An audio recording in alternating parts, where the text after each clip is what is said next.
Bismillahirrahmanirrahim. Assalamu alaikum, dear students. In this video, we will cover the topic number 5.3.4, which is about the enzymes.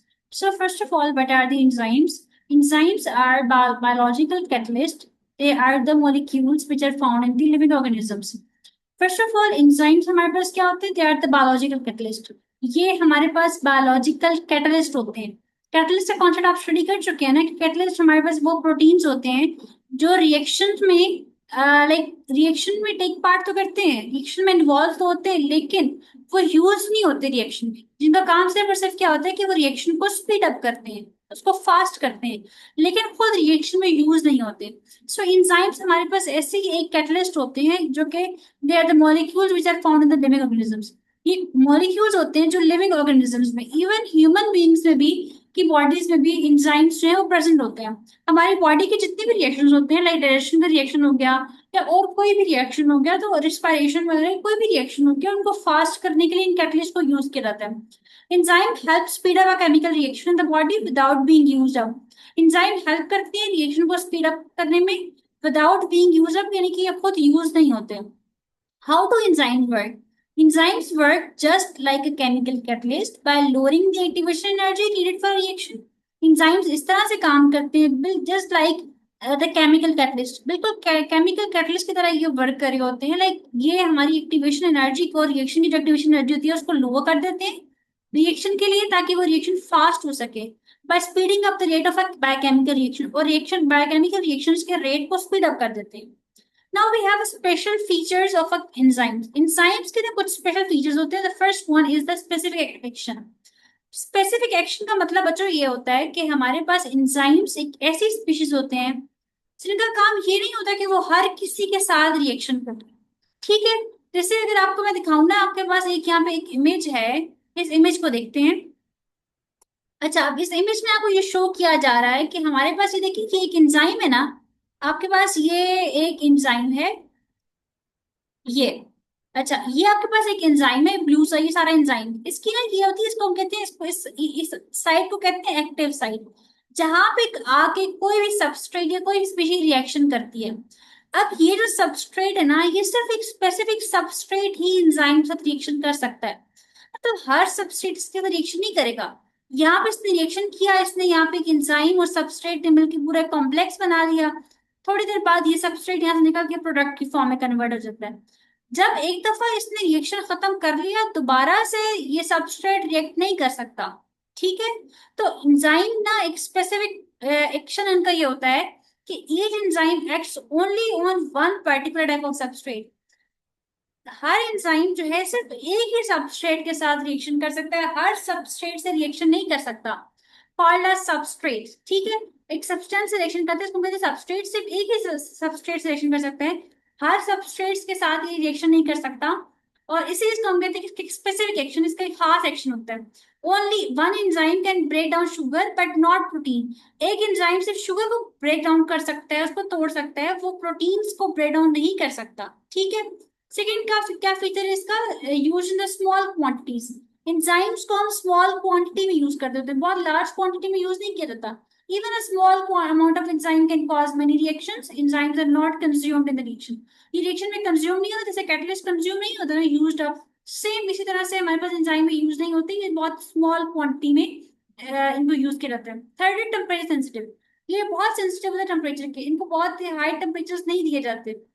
Enzymes work at a specific temperature and pH level. एक खास temperature और एक खास pH पे काम करते हैं. Outside this range enzymes में बिकम इनएक्टिव और डीनेचर्ड. अगर उस रेंज से बाहर जाएगा टेम्परेचर या पीएच लेवल, तो एंजाइम्स वर्क नहीं करेंगे. Enzyme in the human body. Enzymes speed up metabolic reaction like digestion. Enzymes human की बॉडीज में, ह्यूमन बॉडी में, इंसान की बॉडी में क्या करते हैं? मेटाबॉलिक रिएक्शंस को स्पीड अप कर रहे होते हैं. They allow the reactions to happen at a normal body temperature. ये अलाउ करते हैं रिएक्शंस को कि वो नॉर्मल बॉडी टेम्परेचर के ऊपर काम कर सके. विदाउट एंजाइम्स, एंजाइम के बगैर many reaction would be too slow to support life. Enzymes के बगैर अगर ह्यूमन की बॉडी में एंजाइम्स ना हो, तो उसकी बॉडी के जो रिएक्शन है वो बहुत ही स्लो हो जाएंगे. ठीक है, बॉडी के जो रिएक्शन है वो बहुत स्लो हो जाएंगे, वो काम नहीं कर सकेंगे.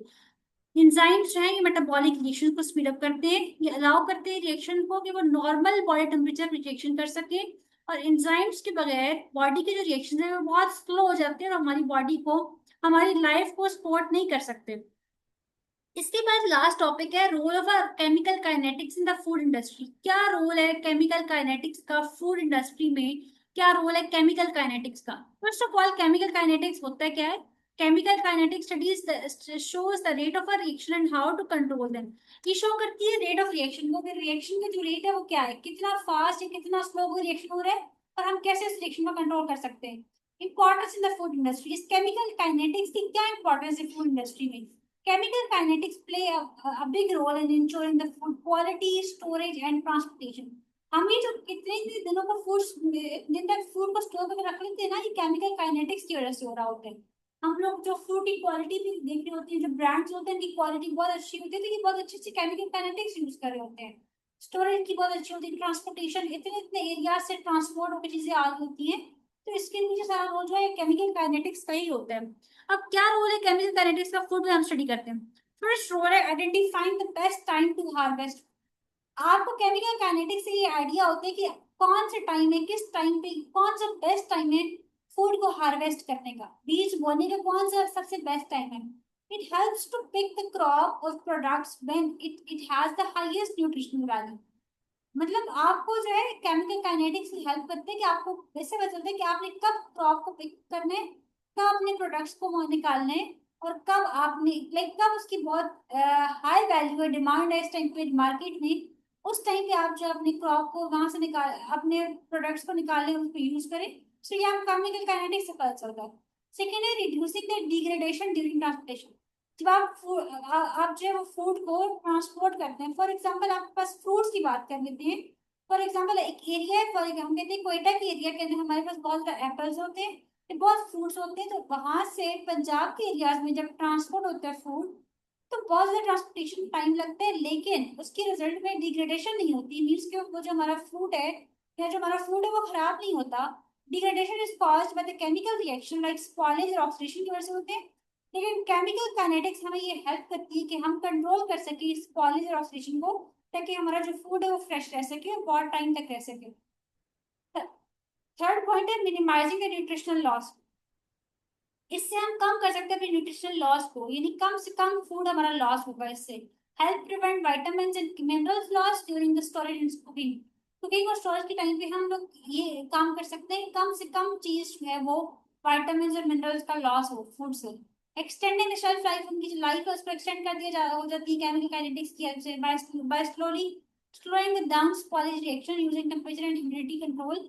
हम उसकी लाइफ को एक्सटेंड कर सकते हैं, शेल्फ लाइफ को एक्सटेंड कर सकते हैं फूड की। लास्ट पॉइंट है इम्प्रूविंग द स्टोरेज मेथड। इससे केमिकल काइनेटिक्स की हेल्प से आप जो है वो स्टोरेज मेथड्स को इम्प्रूव कर सकते हैं। It helps to find the best packaging and storage condition to reduce the waste. ठीक है, so these are the 5 points which tells you about what are the roles of the chemical kinetics in food. So यहाँ पे हमारा जो unit है वो and हो चुका है, जस्ट हमारी जो एक्सरसाइज है वो रह चुकी है। इंशाल्लाह नेक्स्ट वीडियो में हम एक्सरसाइज को कवर करेंगे और अपना चैप्टर जो है वो एंड करेंगे। अगर आपको इस चैप्टर के नोट्स चाहिए, इस चैप्टर के ना सिर्फ बाकी बल्कि जितने चैप्टर्स हम लोगों ने कवर कर लिए यूनिट नंबर 1 से लेकर अब तक यूनिट नंबर 5 तक, कोई भी अगर आपको नोट्स चाहिए तो सिंपली आपने मुझे व्हाट्सएप पे कॉन्टेक्ट करना है। मेरा नंबर है +923705657951। ठीक है, इस नंबर पे कांटेक्ट करके आप जो नोट्स है वो मुझसे ले सकते हैं। और नोट्स में आपको हर चीज मिलेगी, उसमें आपको जितने भी टॉपिक्स हमने कवर किए सब डिटेल में बहुत ईजीएस्ट वर्डिंग में लिखे हुए हैं, ताकि आपके लिए याद करना बहुत आसान हो जाए। साथ ही साथ हर टॉपिक में हम लोगों ने मल्टीपल चॉइस क्वेश्चन एमसीक्यूज को ऐड किए, ताकि आपकी अभी से एमसीक्यूज की प्रिपरेशन हो जाए। और जब नोट्स के अंदर MCQs, short question, long question, think tank exercise के हर चीज जो है आपको सॉल्व मिलेगी। ठीक है, नोट्स आपको पीडीएफ की फॉर्म में मिलेंगे।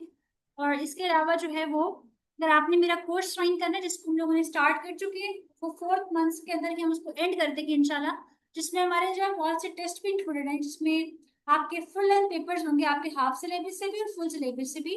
और हमारे टेस्ट होते भी ई शीट्स और ओएमआर शीट्स पे होती है। ठीक है, सो अगर आपको जो है वो उन टेस्ट, आपने वो टेस्ट देने और अपने अच्छी सी प्रिपरेशन करनी है केमिस्ट्री की, और बहुत अर्ली टाइम में हम अक्टूबर से पहले पहले अपनी प्रिपरेशन कंप्लीट कर लेंगे। तो अगर आप चाहते हैं कि आपकी बहुत अच्छी प्रिपरेशन हो जाए, तो आप सेशन को ज्वाइन कर लीजिए इस नंबर पर कॉन्टेक्ट करके, और आप जो है वो अपनी बहुत अच्छी प्रिपरेशन कर सकते हैं। मुझे अपनी दुआ में याद रखिएगा, अपना और अपने पेरेंट्स का बहुत ख्याल रखिएगा। Until the next lecture, Allah Hafiz.